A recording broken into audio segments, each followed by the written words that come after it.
تمہیں پیدا کیا ہے، اور اس لیے کہ تم سے پہلے لوگوں کو بھی اللہ نے پیدا کیا ہے۔ اور پھر ارشاد فرمایا کہ الذی جعل لکم الارض فراشا، وہی رب ہے جس نے تمہارے لیے زمین کو فرش بنایا ہے، والسماء بناء، اور آسمان کو چھت بنایا ہے، وانزل من السماء ماء فاخرج به من الثمرات رزقا لکم، زمین کو فرش بنایا، آسمان کو چھت بنایا، پھر آسمان سے پانی برسایا جس کے ذریعے پھل نکالے، اور وہ بھی کسی اور کے لیے نہیں، رزق لکم، تمہارے رزق کے لیے، وہ بھی تمہارے رزق کے لیے۔ یہ ساری نعمتیں تمہیں دی ہیں، اب فلا تجعلوا للہ اندادا، اب تم اللہ کے ساتھ کسی کو شریک نہ بناؤ، وانتم تعلمون، اور تم جانتے بھی ہو، تمہیں خبر بھی، تمہیں پتہ ہے کہ عبادت اللہ کی کرنی چاہیے، تمہیں پتہ ہے کہ نماز پڑھنی چاہیے، تم جانتے ہو کہ نوافل ادا کرنی چاہیے، تمہیں پتہ ہے کہ سجدے آنکھیں بند کر کے جھوٹ کی زندگی جی کے، اپنے ساتھ بددیانتی کر کے، دھوکہ دے کے، اپنے آپ کو دائیں بائیں، اپنے آپ کو کہیں مصروف رکھ کے کچھ وقت ضائع تو کر لیتے ہو، پر تمہیں پتہ تو ہے نا کہ عبادت اللہ کی کرنی، تمہیں اس کی خبر ہے۔ فرمایا اس رب کی، دیکھیں نا، انسان پر اگر کوئی شخص نیکی کر دیتا ہے، احسان کر دیتا ہے، تو انسان اس کے سامنے پھر گردن نہیں اٹھا سکتا، یار یہ میرے مشکل وقت کا دوست ہے، اس نے میرے ساتھ نیکی کی ہے، کبھی بھی گردن نہیں اٹھائے گا، جھکا کے رکھے گا۔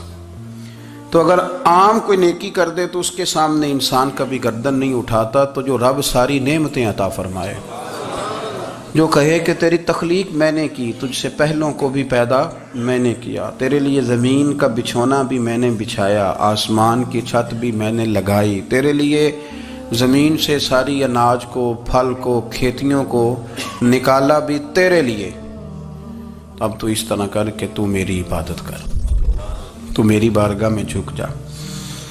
بہت سارے نشے لوگوں کو لگے ہوئے ہوتے ہیں، ہر آدمی کوئی نہ کوئی نشہ کرتا ہے، کوئی دولت کا کرتا ہے، کوئی شہرت کا کرتا ہے، کوئی اپنی تعریف کا نشہ کرتا ہے، دو چار لوگوں سے تعریف سن کے مطمئن ہو جاتا ہے۔ ناراض تو نہیں ہو گیا اس جملے سے؟ آپ کرتے ہیں لوگ دولت کا نشہ بھی، یہ جب نقصان ہوتا ہے تو بندے بیمار نہیں ہو جاتے؟ پیسے ڈوب جاتے ہیں تو لوگ بیمار نہیں ہو جاتے؟ تو اس کا مطلب یہ ہوتا ہے کہ نشہ ٹوٹ گیا ہے۔ اب بہک ہوئے ہیں نا تھوڑے سے تو کانپتے ہیں، تڑپتے ہیں، پریشان، نشہ ہی اسی طرح ہی کرتا ہے نا، نہیں ملتا تو پریشان ہوتا ہے۔ یہ سارے نشے ہیں، مختلف قسم کا نشہ۔ اب مانتے نہیں اس بات کو، تسلیم نہیں کرتے، کیونکہ تسلیم کرنا بڑا مشکل کام ہے، اس کے لیے تو بڑی ساری چیزیں جو ہیں وہ دبوچ کے اور بڑی سارے رستے پھلانگ کے آنا پڑتا ہے، تو بڑا مشکل ہے ماننا، ورنہ کرتے ہیں ہم، ہمارا مزاج ہے۔ یہ گھومنے پھرنے کا، دنیا دیکھنے کا بھی ایک نشہ ہے، یہ بہت ساری باتیں کرنے کا بھی ایک نشہ ہے، گپ شپ کا بھی ایک نشہ ہے۔ دو چار لوگوں کی جب تک پگڑیاں نہ کھول لیں، بعض لوگوں کو نیند نہیں آتی، یہ غیبت کا، چغلی کا، بددیانتی کا، یہ بھی ایک نشہ ہے۔ اس پر ملا رومی رحمۃ اللہ نے بڑا کلام لکھا ہے، وہ کہتے ہیں مانگ کے کھانے کا بھی نشہ ہے، مانگ کے کھانے کا بھی نشہ ہے۔ وہ کہتے ہیں کہ ایک بھیک مانگنے والی خاتون تھی، تو بادشاہ کے پاس بھیک مانگنے آئی، تو بادشاہ کو پسند آ گئی، اس نے شادی کر لی۔ اب اس کو عادت تھی بھیک مانگ کے کھانے کی، تو وہ کنیزوں سے کہا کرتی تھی کہ فٹافٹ نہ روٹی لے کے آیا کرو، میں 2-3 دفعہ مانگوں تو پھر لایا کرو، چونکہ ایک نشہ ہے نا، تو میں مانگوں 2-4 دفعہ تو پھر۔ تو انسان بہت سارے نشے کرتا ہے، یہ مانتا نہیں، یہ موبائل، یہ فیس بک، یہ سارے نشے ہی ہیں، اپنی فوٹو لگا لینا، سارا دن اسی کو دیکھتے رہنا۔ اور بڑے بڑے سیانے بندے جو وزادار ہیں، بڑے وزادار لوگ ہیں، لیکن وہ بھی سنجیدگی کے قائل نہیں، اس طرح کے نشوں کا شکار ہیں۔ یہ سارے نشے ہیں جو ہم نے پال لیے ہیں۔ ہمارے صوفیاء، ہمارے بزرگ فرماتے ہیں کہ تم اس طرح کرو، اگر سارے نشوں سے بچنا چاہتے ہو تو سجدے کا نشہ شروع کرو، سجدے کا نشہ شروع کرو۔ یہ نا اقبال کہتے ہیں ہو عطار ہو رومی ہو رازی، آپ بات کو سمجھیں، عطار ہو رومی ہو رازی ہو غزالی ہو، کچھ ہاتھ نہیں آتا بے آہ سحر گاہی۔ کہتے ہیں بہت بڑا صوفی ہو جیسے فرید الدین عطار تھے، بہت بڑا تصوف کا امام ہو جیسے امام غزالی تھے، بہت بڑا تفسیر کا استاد ہو جیسے امام رازی ہو، عطار ہو رومی ہو رازی ہو غزالی ہو، پر کچھ ہاتھ نہیں آتا بے آہ سحر گاہی۔ اگر سویرے اٹھ کے روتا نہیں نا اللہ کی بارگاہ میں، اگر تہجد نہیں نہ پڑھتا تو کچھ ہاتھ نہیں آتا بے آہ سحر گاہی، پھر اس کو کوئی چیز نصیب۔ میری بات کی سمجھ آ رہی ہے آپ حضرات؟ جب تک آپ سویرے نہیں اٹھتے، آپ اللہ اللہ نہیں کرتے، آپ کو نوافل کا چسکا نہیں، عبادت کا مزہ نہیں، فرمایا میری عبادت کرو، یہ شوق پیدا کرو، میں نے تمہیں پیدا کیا ہے۔ ہم لوگوں کے نشے مختلف نشے، بڑا عجیب رنگ ہے۔ محفل کی صدارت کرنے والے بڑے پیر صاحب، بڑے القابات، اوہو بیچ میں سے بندہ تلاش کرنے سے بھی نہیں مل رہا، اتنے بڑے لقب ہیں اس کے، لیکن وہ ساج سنور کے 2.5 گھنٹے بیٹھا رہا محفل میں، اور نماز کا وقت آیا تو اس نے مختصر سی پڑھی، وہ نکل گیا، ہلکے سے سجدے کیے۔ او اتنا بڑا عشق رسول نعت خواں، او ہو کیا بات ہے، اور عشق رسول کا بہت بڑا پیغامبر، بہت بڑا مبلغ، اور بیچارہ سمجھ ہی نہیں سکا کہ اللہ کے رسول نے فرمایا تو نماز پڑھ میری آنکھیں ٹھنڈی ہو جائیں گی۔ تو یہ نشے کے عادی تو ہیں پر حقیقت کے قائل نہیں ہیں۔ یہ بس ٹھیک ہے خوابوں کی دنیا میں لوگ زندہ ہیں، پر جن کو یہ جو نشہ تھا نا عبادت کا، یہ میرے رسول پاک کی چاہت ہے، یہ میرے نبی کریم علیہ السلام کی۔ آپ دیکھیں نا حضور مہینوں جا کے غار حرا میں بیٹھتے، کیا وہاں تبلیغ کرتے تھے؟ کوئی کتاب لکھتے تھے؟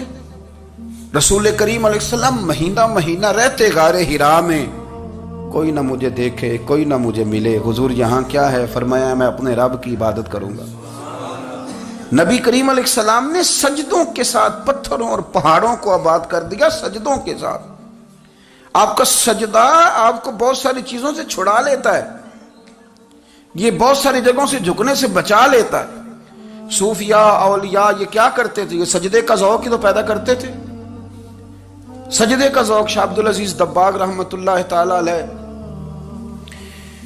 اپنے مریدوں سے فرمایا کرتے تھے کہ اگر تم پکے نمازی بن جاؤ نا، تہجد گزار ہو جاؤ، تو میرے پاس آنا جانا چھوڑ دینا۔ عرض کی حضور کیوں؟ فرمایا میں تمہارے اور رب رسول کے رستے میں رکاوٹ نہیں بننا چاہتا، اب میرا مقصود ہے تمہیں وہاں تک پہنچانا، جب پہنچ گئے تو پھر میری ضرورت ختم ہو گئی۔ ہاں کبھی وسوسہ آئے، شک پیدا ہو، تکلیف ہو تو آنا، ورنہ میں نہیں چاہتا کہ میں رکاوٹ بنا رہوں۔ تم اللہ اللہ کرو، اس مالک کو راضی کرو۔ میرے رسول پاک علیہ وسلم نے فرمایا بندہ اللہ کے سب سے قریب اس وقت ہوتا ہے جب وہ سجدے کی حالت میں ہوتا ہے۔ کس کے قریب ہوتا ہے؟ اللہ کے سب سے قریب ہوتا ہے، وہ بڑا نیڑے ہے رب کے، بڑا قریب ہے، اس لیے کہ وہ حالت سجدہ میں، وہ جب سجدے کرتا ہے نا اس کی بارگاہ میں جب جھک جاتا ہے۔ آپ ذرا سجدے کی کیفیت دیکھیں نا، زبان بھی یہاں ہے، آنکھ بھی یہاں ہے، کان بھی، عقل بھی ساری، اس نے سارا کچھ رکھ دیا سجدے میں۔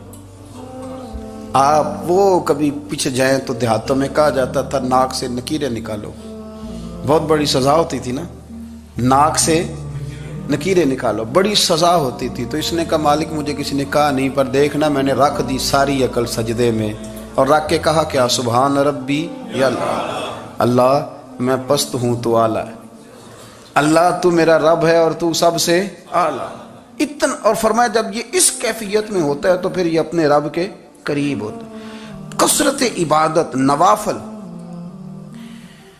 ہمارے ہاں عمرے کی قرآن اندازی محفلوں پہ ہونے لگ گئی ہے، حالانکہ حدیث سے ثابت نہیں۔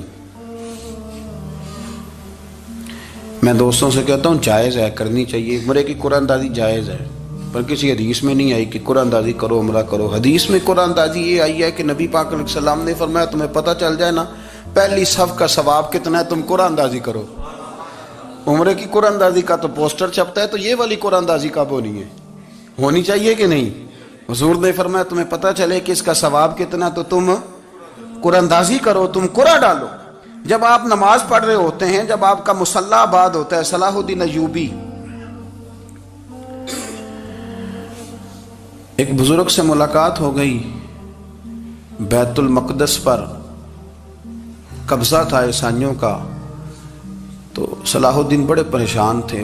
بابا جی کہنے لگے پتر کیا ہوا؟ کہنے لگے حضور پتہ چلا ہے دشمن کے 2 بحری بیڑے اسلحہ لے کے آ رہے ہیں، مسلمان پہلے ہی کمزور ہیں، اور اب اگر 2 بحری بیڑے اور آ گئے تو حضور مسئلہ بن جائے گا۔ تو میں پریشان ہوں کہ کس طرح یہ کم مسئلے والی ہماری فوج ہے کیسے مقابلہ کرے گی۔ تو بابا جی کہنے لگے پتر اس طرح کرنا، آج رات تو بھی دعا کرنا اور میں بھی کروں گا، تو بھی دعا کرنا، آپ ناراض نہ ہونا، ہم تو پیروں والے ہیں، ہم تو پیروں کے نوکر غلام ہیں، ہمارا تو گزارا ہی نہیں، ہمیں تو ملتا ہے سارا کچھ وہاں سے۔ پر میرا سوال یہ ہے کہ تعویذ لینے جاتے ہو نفل کیوں نہیں پڑھتے؟ رات اللہ اللہ کیوں نہیں کرتے؟ یہ بھی تو ہمارے بزرگوں کا ہی طریقہ ہے، انہوں نے تو ہمیں سکھایا ہے۔ صلاح الدین ایوبی سے بزرگوں نے کہا کہ رات آج نا اللہ اللہ کرنا، تو میں تیرے لیے دعا کروں گا، تو بھی دعا کرنا۔ تو بندہ جب دکھی ہوتا ہے تو سجدہ کرتا ہے تو پھر ہی تو مصلی بھیگ جاتا ہے، پھر ہی تو مزہ آتا ہے۔ سکھی بندہ تو کعبے جا کے نہیں روتا، دکھی تھے، تکلیف تھی، تو سر رکھا سجدے میں تو تڑپ گئے۔ اور وہ بابا جی کہتے ہیں میں مسجد آیا تو صلاح الدین چیخے مار کے رو رہا تھا اور کہہ رہا تھا مالک میں کوئی اپنی شان کے لیے تو نہیں نہ لڑ رہا، اللہ کو میں کوئی قبضوں کے لیے تو نہیں لڑ رہا، مالک تیرے لیے لڑ رہا ہوں، مجھے بے آبرو نہ کرنا، میری مدد فرمانا۔ کہتے ہیں میں آیا تھا کہ مسجد میں دعا کروں گا، پر صلاح الدین ایوبی کو روتے دیکھا تو میں لوٹ گیا۔ تو سویرے صلاح الدین ملے تو بڑے خوش تھے۔ میں نے کہا پتر کیا ہوا؟ کہنے لگے حضور وہ بحری بیڑے 2 آ رہے تھے نا اسلحہ لے کے، دونوں ڈوب گئے پانی میں ڈوب گئے۔ تو بابا جی کہنے لگے صلاح الدین وہ پانی میں نہیں ڈوبے، وہ تیرے آنسوؤں میں ڈوب گئے، وہ غرق ہو گئے، وہ جو تو نے مصلی بات کیا تو وہ تیرے آنسوؤں میں ڈوب گئے، وہ غرق ہو گئے، وہ تباہ، اتنے قیمتی تھے تیرے آنسو کے بہا لے گئے دشمن کے بحری بیڑوں کو۔ میرے بھائی ٹھیک ہو گیا جی، میرے عزیز سمجھ لیں اس بات کو ہمیشہ کے لیے، اور اس پر غور کر لیں اچھے طریقے سے کہ میرے رسول کریم سید عالم صلی اللہ علیہ وسلم نے نا ہماری توجہ دلائی، حضور نے ہمیں بتلایا، ہمارا ذوق بڑھایا عبادت کی طرف۔ ایک صحابی تھے حضرت ابو فاطمہ رضی اللہ تعالیٰ عنہ، یہ ترمذی شریف کی حدیث ہے۔ نبی پاک علیہ السلام نے فرمایا ابو فاطمہ قیامت کے دن مجھ سے جلدی ملنا چاہتے ہو کہ دیر کے ساتھ؟ تو کہنے لگے حضور کون ہوگا جو دیر سے ملنا چاہے گا، ہم نے تو جان دے دی وعدہ دیدار پر۔ اعلیٰ حضرت فرماتے ہیں جان دے دی وعدہ اور نقد اپنا دام ہو ہی جائے گا۔ مجھے لگتا ہے کہ یہ سودا نقد و نقد ہو جانا ہے، چونکہ ہم نے جان دے دی وعدہ دیدار پر۔ آپ نے وعدہ کیا تھا کہ مریں گے تو پھر زیارت ہوگی، تو مر گئے ہم زیارت کی خاطر۔ جان دے دی وعدہ دیدار پر، تو نقد اپنا دام ہو ہی جائے گا۔ اے رضا ہر کام کا ایک وقت ہے، دل کو بھی آرام ہو ہی جائے گا۔ تو حضرت ابو فاطمہ رضی اللہ تعالیٰ عنہ سے نبی پاک صلی اللہ علیہ وسلم نے فرمایا جلدی ملنا چاہتے ہو کہ دیر سے؟ عرض کی حضور فٹافٹ ملنا ہے، میں نے قیامت کے دن آپ سے جلدی ملنا ہے۔ تو نبی پاک علیہ السلام نے فرمایا پھر اس طرح کرنا، دنیا میں رہ کے سجدے زیادہ کرنا، پھر سجدے زیادہ کرنا، قیامت میں ملاقات جلدی ہو جائے گی، قرب ملے گا تمہیں۔ اپنے بچوں کے اندر دیکھیں نا، ہم شوق پیدا کرتے ہیں، ہمیں صحیح لفظ نہیں بولنے آتے پر ہم بچوں میں شوق پیدا کرتے ہیں کہ پتر ڈاکٹر بن جائے گا تو بڑا نفع کرے گا، تو لوگوں کی خدمت کرے گا، ملک و ملت کی خدمت کرے گا، تیرے ابا کا نام روشن ہوگا، تیرے دادا کی تعریفیں ہوں گی۔ ہم یہ ذوق پیدا کرتے ہیں، ہم اپنے نوجوانوں کے اندر یہ فکر پیدا کرتے ہیں، انہیں ہم سمجھاتے ہیں کہ میاں جب تم پڑھو گے، محنت کرو گے تو فلاں آدمی کی طرح تمہارا نام ہوگا۔ یہ جتنا ذوق ہم بچوں کے اندر ان چیزوں کا پیدا کرتے، ہمیں حکم ہے کسی طرح ہم ذوق پیدا کریں کہ پتر نماز پڑھے گا تو اللہ راضی ہو جائے گا، تو سجدہ کرے گا۔ دیکھیں نا میرے رسول کریم علیہ السلام نے فرمایا 7 سال کے بچے کو مسجد لے کے جاؤ، یعنی اسے شوق دلاؤ، اس کے اندر یہ خاصیت پیدا کرو کہ اس کا دل کرے مسجد میں جانے کو، اس کے اندر یہ خصوصیات لاؤ کہ وہ ہمارے ہاں نا ہر چیز کو پروموٹ کیا جا رہا ہے، ہر چیز کو یعنی سر سنگیت سکھانے کے لیے اکیڈمیاں بن گئی ہیں، ہر شے پروموٹ ہو رہی ہے، عبادت کا جذبہ کم ہوتا جا رہا ہے، اللہ اللہ کا ذوق ہمارے اندر نہیں رہا۔ اور اتنا مشکل ہم نے اپنے لیے بنا لیا ہے کہ وہ بندہ جو بڑی زبردست مذہبی گفتگو کر رہا تھا اور تگڑی بات کر رہا تھا، کیا بات ہے، لیکن نماز کے بارے میں کمزوری دکھا جاتا ہے، نوافل کے بارے میں وہ چپکے سے نکل جاتا ہے۔ امام احمد بن حنبل رحمۃ اللہ تعالی علیہ، مسند امام احمد بن حنبل 14 جلدوں میں ہے مارکیٹ میں، اور مجھے تو خیر پسند ہی بڑی ہے، میں نے تو کئی دفعہ پڑھی ہے۔ اور کیا بات ہے امام احمد بن حنبل کی، کیسے تگڑے قسم کے محدث تھے اور اللہ نے کتنا انہیں اعزاز عطا فرمایا ہوا تھا۔ یہ کوڑے بھی کھاتے تھے دین کی خاطر، سارا کرتا لہو سے بھر بھی جایا کرتا تھا، بڑا اعزاز والا شخص تھے، بڑے اعزاز والے، حدیثیں جمع کرنا، حدیثیں لکھنا، حدیث پڑھانا، سارا دن رہتے تھے۔ کہہ سکتے تھے کہ میں کر تو رہا ہوں کام، اور حدیث بھی موجود ہے کہ عالم عابد سے افضل ہوتا ہے، پر اس کے باوجود امام احمد بن حنبل رحمۃ اللہ علیہ 300 نفل فرض نمازوں کے علاوہ پڑھا کرتے تھے، 300 نوافل روز پڑھا کرتے تھے۔ ان کے بیٹے نے کہا ابا جی مکان خریدنا ہے تو وہ جگہ کہاں کر کے لوں، بہت ساری آبادیاں، تو فرمایا پتر وہاں لینا جہاں مسجد قریب ہو۔ میرے رسول کریم سید عالم صلی اللہ علیہ وسلم اتنا پسند کرتے مسجد کو، اتنا پسند کرتے نماز کو، کہ رسول کریم صلی اللہ علیہ وسلم تہجد کی نماز بھی پڑھتے، پھر حضور فجر کی نماز بھی پڑھتے، نبی پاک وتر کو الگ کر کے پڑھتے، عشاء کے ساتھ نہیں پڑھتے۔ یہ تو ہم اس لیے اجازت دی ہمارے بزرگوں نے کہ بعد میں اٹھے گا کون علیحدہ وتر پڑھنے کے لیے، عشاء کے ساتھ پڑھ لے۔ وتر پڑھتے، تہجد پڑھتے، فجر پڑھتے، اشراق پڑھتے، چاشت پڑھتے، پھر مغرب کی نماز کے بعد 6 رکعت اوابین پڑھتے، پھر رات کو صلاۃ اللیل پڑھتے۔ سیدہ عائشہ صدیقہ کہتی ہیں زمانہ سو جاتا اور میرے رسول مصلی بچھا کے کھڑے ہو جاتے۔ او یار کھیتی باڑی کر کے نہیں، محنت مزدوری کر کے نہیں، جناب عائشہ کہتی ہیں میں یہ بھی دیکھتی کہ حضور ایک آیت شروع کرتے تو ساری رات اسی کو پڑھتے، اور میری نظر جاتی تو قدم مبارک پہ ورم آ جاتا۔ یار نماز پڑھ کے اتنی مشقت کر کے، اتنی جد و جہد کر کے ورم آ گیا، یا رسول اللہ اتنی محنت کیوں کرتے ہو؟ فرمایا افلا اکون عبدا شکورا، کیا میں اپنے رب کا شکر گزار بندہ نہ بنوں؟ صحابہ کا ذوق عبادتوں کا، ریاضتوں کا، تلاوتوں کا، طبیعت ہے ان کی، وہ ایک دوسرے کو، حضرت مولا علی شیر خدا کرم اللہ تعالی وجہہ الکریم کے زمانے میں روم کے بادشاہ نے کہا یار یہ مسلمانوں کا پتہ تو کرو، یہ آخر کیوں اتنے زیادہ مجاہد ہیں؟ اس زمانے میں جاسوس بھیجنے کا مزاج تھا، اب تو جاسوس پکڑا جاتا ہے، اب تو جاسوس، اور جاسوسی کا شوق ویسے آج بھی ہے۔ عرض کروں تھوڑی سی بات اس عنوان سے، پتہ کیا ہمارا مسئلہ ہے؟ ہم جہاں جاتے ہیں نا وہاں تھوڑی خوشبو سونگنے کی کوشش کرتے ہیں، وہ کیا ہے تو یہ کیا ہے تو ادھر کیا ہے تو تھوڑا سا ادھر کیا ہے۔ میرے رسول پاک پڑھیے درود شریف، سارے پڑھیے ذرا زور سے، صلی اللہ تعالی۔ نبی پاک علیہ السلام نے فرمایا جاسوسی نہ کرنا ورنہ تم بندوں کو خراب کر دو، اور فرمایا اس طرح نہ ہو کہ تم کسی کے آپ کھول نہ نکلو تو تمہارے پہلے کھول جائیں۔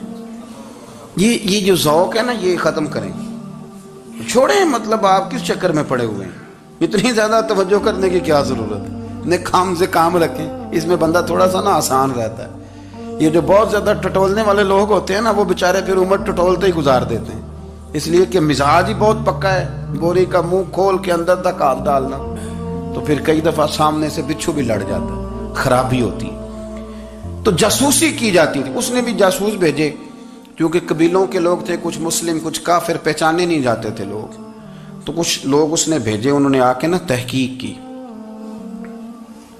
ریسرچ کری کہ آخر ماجرا کیا ہے، تو واپس جا کے انہوں نے رپورٹ دی نا روم کے بادشاہ کو۔ اس رپورٹ کا ایک جملہ بڑا شاندار ہے، وہ کہنے لگا بادشاہ ہمیں مسلمانوں کی کوئی سمجھ نہیں آئی،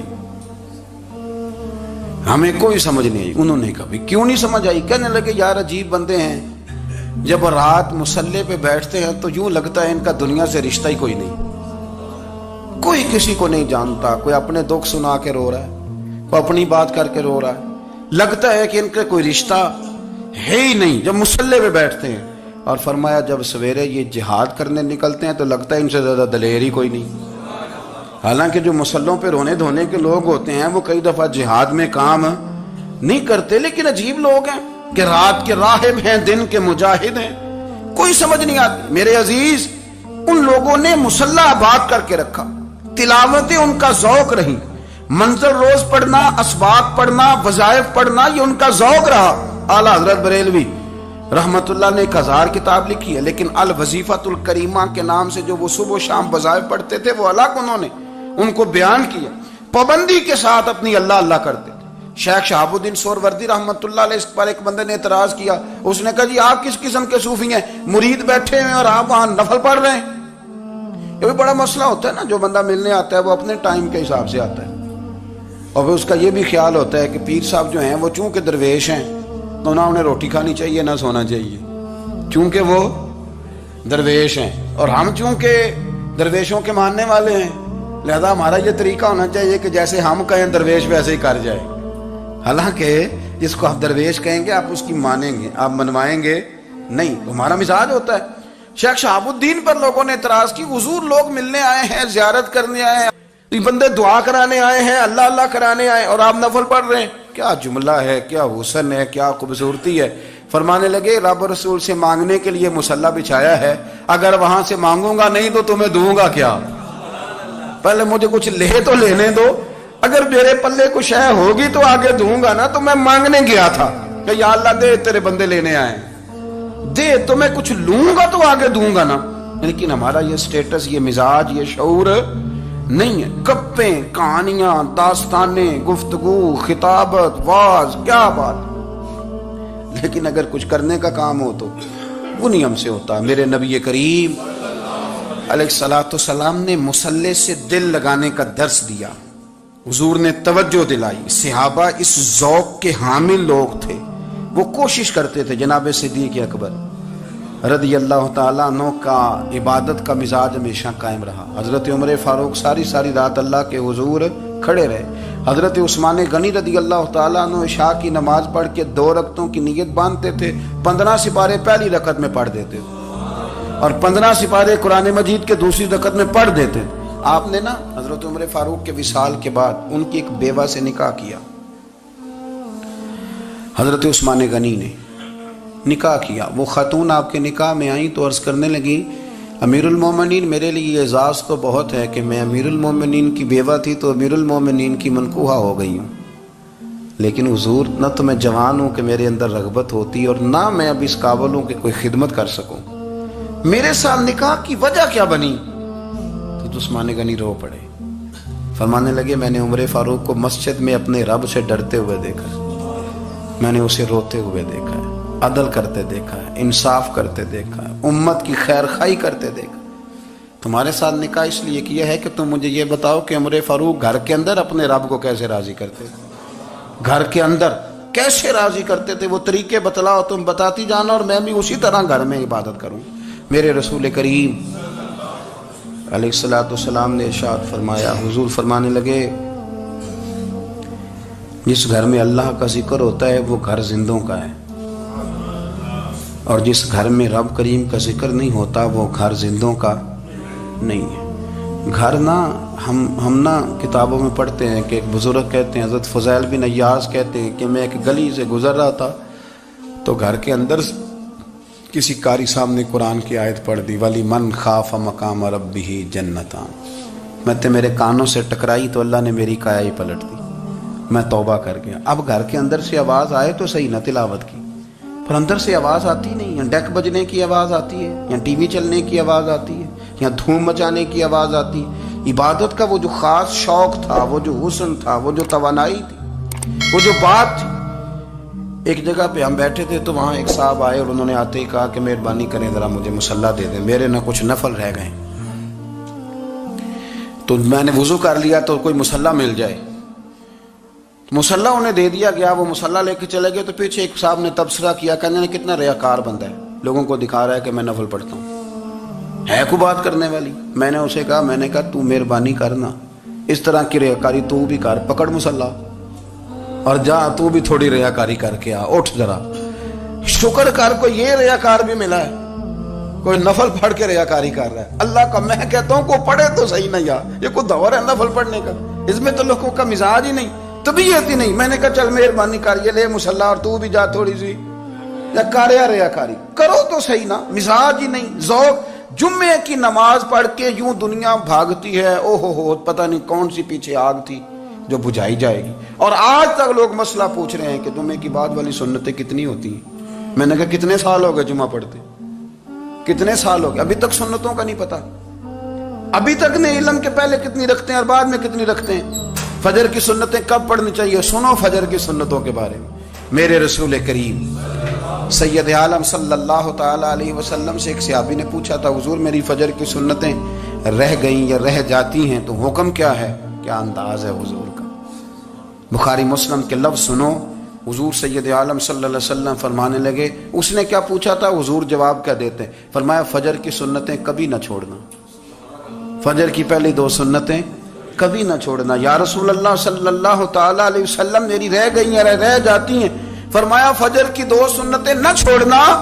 فرمایا فجر کی پہلی 2 سنتیں مجھے دنیا اور دنیا کے اندر جو کچھ ہے وہ سب سے زیادہ پیاری ہے. فجر کی 2 سنتیں دنیا اور دنیا میں جو کچھ ہے مجھے وہ سب سے زیادہ پیاری ہیں, اس لیے فجر کی سنتیں نہ چھوڑنا. اپنا ذوق, اپنی طبیعت, ہم نے نا ذوق غلط بنا لیا ہے. اگر 20 بندے کہہ بھی دیں گے تو نے بڑی شاندار تلاوت کیا تو کیا اس سے بنے گا. 100 بندہ کہہ بھی دے تیری کیا بات ہے, کیا بات ہے نعت خاں کی, کیا بات ہے علامہ صاحب کی, پیر صاحب کی, پیر مہر علی شاہ صاحب رحمت اللہ علیہ. آپ تشریف فرما تھے تو آپ کے ایک ہی بیٹے بابو جی جن کو کہا جاتا ہے, جس دن صاحبزادے پیدا ہوئے تو خادم نہ وہاں سے نکلا. ان لوگوں کے شوق اور طرح کے تھے نا, تو ان کی توجہ بھی اپنے شوق کی طرف رہتی. تو خادم نکلا اندر سے, پیر صاحب مبارک ہو, پیر صاحب مبارک ہو, پیر صاحب مبارک ہو, پیر صاحب مبارک. وہ شور کر رہے ہیں تو پیر صاحب کو وجد ہو گیا, اللہ اکبر, اللہ اکبر, اللہ. وہ کیا ہوا, کس بات کی مبارک دے رہے ہو؟ عرض کی حضور اللہ نے بیٹا دیا ہے. تو آپ فرمانے لگے اچھا حضور آپ کیا ہوا, آپ تو پریشان ہو گئے. فرمانے لگے جب تو نے 3 دفعہ کہا نا مہر علی کو مبارک ہو تو میں سمجھا تھا شاید تجھے کسی نے بتا دیا ہے کہ مہر علی سے اللہ راضی ہو گیا. میں سمجھا تھا کہ شاید تو یہ خبر لے کے آیا ہے کہ کسی نے بتایا ہے کہ مجھے آج خبر ملی ہے کہ مہر علی سے رب اچھا پتر ہوا ہے. الحمدللہ, اللہ کا شکر ہے. پر میرے لیے مبارک کا دن وہ ہوگا جب میرا رب کہے گا کہ میں مہر علی سے راضی ہوں. میرے محبوب کہیں گے کہ میں مہر علی سے. آپ بات کو سمجھیں, شوق ہی کسی اور طرف تھا, دل ہی کہیں اور لگا ہوا تھا, طبیعت ہی کہیں اور مائل تھی. کوئی وظیفہ پوچھتے تھے تو پڑھتے تھے وہ لوگ, کچھ اللہ اللہ انہیں بتائی جاتی تھی تو کرنے کا ذوق رکھتے تھے, طبیعت تھی, قائل تھے. حضرت ربیع کہتے ہیں میں بڑی دور سے سفر کر کے گیا حضرت اویس کرنی سے ملنے, بڑی دور سے. اور جب میں پہنچا تو فجر کا وقت تھا. تو حضرت اویس کرنی کو میں نے پا لیا. تو وہ نماز پڑھ کے نا قرآن شریف لے کے بیٹھ گئے. فرماتے ہیں اشراق چاشت کا وقت ہوا تو نفلوں کی نیت باندھ لی. محدث ابن الجوزی نے لکھا ہے, فرماتے ہیں پھر جب زوال کا وقت ہوا تو مسجد میں جھاڑو دینے لگ گئے. زور کی نماز پڑھ کے تو عصر کی تیاری تک وہ مسجد میں بیٹھے رہے. اور میرے نبی پاک علیہ السلام نے فرمایا جو نماز کے انتظار میں بیٹھا ہو وہ نماز ہی میں ہے, وہ نماز ہی میں ہے. فرمایا میری دنیا میری امت کی جو رہبانیت ہے نا وہ اتنی ہے کہ نماز کا انتظار کرے. اذان کے بعد نماز کا یہ راہب ہے, یہ اس وقت چھوڑ کے بیٹھے ہیں سارا کچھ. فرماتے ہیں عصر تک انہوں نے اللہ اللہ کی, پھر مغرب تک کی, عشاء کی نماز ہوئی تو نماز پڑھی تو وہ تھک گئے. اب مجھے وہ فارغ ہوں مصلی چھوڑے تو میں ملاقات کروں نا. یہ آپ حیران نہ ہو کہ اتنی دیر بندہ کیسے اللہ اللہ کر, ہم نے کی نہیں نا اس لیے ہم پریشان ہیں.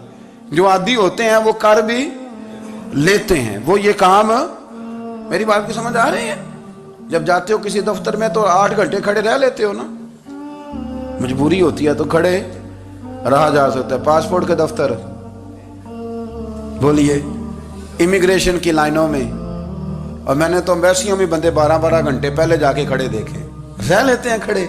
تو اگر ان کاموں کے لیے رہا جاتا ہے تو اللہ رسول کے لیے بھی کھڑے رہا جا سکتا ہے. تو فرمانے لگے کہ جب عشاء کی نماز کے بعد آخر انسان تھے, تھک گئے, نیند کا غلبہ ہوا تو تھوڑی ایسے آنکھ بند ہوئی تو کھولی تو رونے لگے.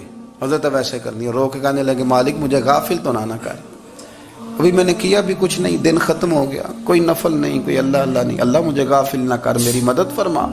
فرماتے ہیں جب وہ روئے تو میرے ساتھ جو شخص تھا، میں نے کہا اٹھو چلیں، کہنے لگا حضور ملنا نہیں، فرمایا جو میں لینے آیا تھا وہ مجھے مل گیا ہے، جو میں ان سے سیکھنے آیا تھا وہ مجھے نصیب ہو گیا، اب اور میں نے کیا لینا، ختم ہو گئی بات، اٹھو چلیں۔ اللہ کے بندوں نے حضرت ربیہ بن کعب اسلمی رضی اللہ تعالیٰ عنہ فرماتے ہیں، کہتے ہیں جب بنو قریظہ اور بنو نذیر یہودیوں کے ساتھ حضور علیہ السلام نے جنگ کا اعلان فرمایا تو وہ دشمن ہو گئے، ہمیں خطرہ تھا کہ وہ رات کو کہیں محبوب کو تکلیف نہ دیں، تو کچھ لوگ نا تلواریں لے کے نبی پاک کے دروازے پہ پہرے داری کرتے تھے۔ گن مین رکھنا حرام نہیں، اگر کسی کو واقعی خطرہ ہو تو اس کے لیے سنت بھی ہے۔ حضرت علی المرتضیٰ تلوار لے کے حضور کے گھر کا پہرا دیتے تھے۔ حضرت ربیہ بن کعب اسلمی رضی اللہ تعالیٰ عنہ فرماتے ہیں کہ رات میری ڈیوٹی تھی کہ میں حضور کے گھر کا پہرا دوں گا، تو فرماتے ہیں میں باہر سن رہا تھا، ساری رات ہی میرے نبی پاک نے اللہ کی تسبیح پڑھی، ساری رات، کبھی تسبیح، کبھی تحلیل، کبھی تحمید، کبھی تکبیر، ساری رات۔ فرماتے ہیں ساری رات حضور پڑھتے رہے اور ساری رات ہی میں سنتا رہا، مجھے اونگ آ گئی، میری آنکھ لگ گئی، حضور ابھی پڑھ رہے تھے، میں تھک کے سو گیا، اور فرماتے ہیں جب میری آنکھ دوبارہ سے کھلی تو میرے کانوں میں پھر کوئی چیز گونجی، تو میں نے کان لگایا تو میرے حبیب ابھی بھی اللہ کو یاد کر رہے، ساری رات حضور رب کی عبادت کرتے۔ اسی لیے تو کہا یا ایھا المزمل قم اللیل الا قلیلا، حبیب ساری رات تو نہ جاگا کر، تھوڑا آرام بھی کر لیا گا۔ میرے بھائی اپنا مصلی، اپنی عبادات، اپنے وظائف، اللہ اللہ جو آپ نے کسی سے سیکھی ہے اس کو کبھی کمزور نہ ہونے دیں۔ شجرہ شریف جو کسی بزرگ سے آپ لے لیتے ہیں تو کیا رسم ہے کوئی؟ اس پہ کچھ لکھا ہوتا ہے، وہ پڑھنے کے لیے دیا جاتا ہے، اس پہ لکھا ہوتا ہے کہ یہ اللہ اللہ آپ نے کرنی ہے۔ ساری زندگی کسی اسکول میں داخل ہو گئے اور وہاں جا کے آپ نصاب ہی نہ پڑھیں، کتاب ہی نہ کھولیں تو پاس ہو جائیں گے؟ وہ کہتے ہیں میں 20 سال جاتا رہا ملا کچھ نہیں، تو آپ نے لیا کیا ہے؟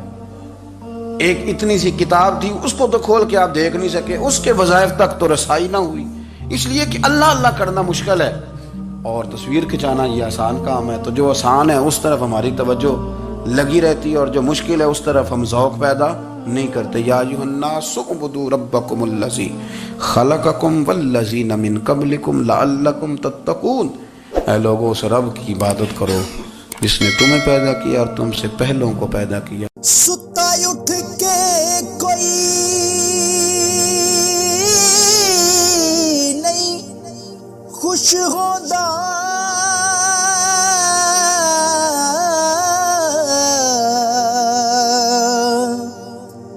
بڑے ستے جگا کے میں ویکھیا